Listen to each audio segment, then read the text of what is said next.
Now to the war in Ukraine, where Vladimir Putin is rejecting conditions that President Biden proposed ahead of any possible peace talks. Instead, Putin making some demands of his own. Correspondent Kelly Meyer is live in Washington. And Kelly, Putin is saying no. So what happens now?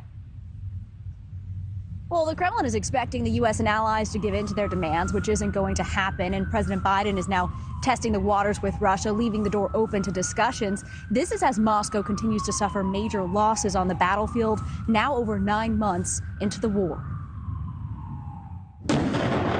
Today, Russian strikes continue. Ukraine reporting 3 civilians died and 16 wounded in the last 24 hours, as President Vladimir Putin again refuses to come to the negotiating table, quickly brushing off any trial offer made by President Biden. Thursday, Biden for the first time saying he would be willing to speak to Putin under specific conditions. Choose my words very carefully. I'm prepared to speak with Mr. Putin if, in fact, there is an interest in him deciding he's looking for a way to end the war. He hasn't done that yet. What the president didn't say, what role Ukraine and its President Volodymyr Zelensky would play in any peace talks. Today, a White House spokesperson clarifying timing of the talks will be up to Zelensky.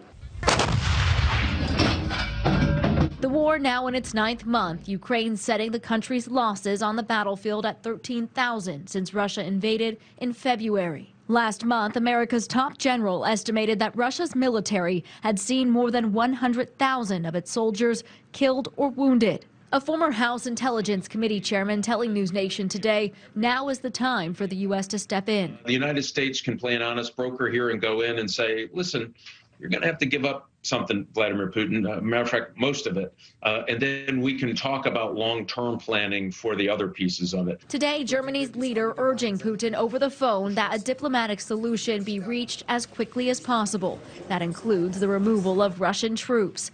Moscow says the U.S. and allies' demands that Russia pull out completely from Ukraine before coming to the table rule out any talks. And Ukrainian President Zelensky says he is preparing, quote, a powerful countermeasure against Russia. This is as the war enters these colder winter months, which could prove to be a challenge to Russia, who is having troubles sustaining both troops and equipment.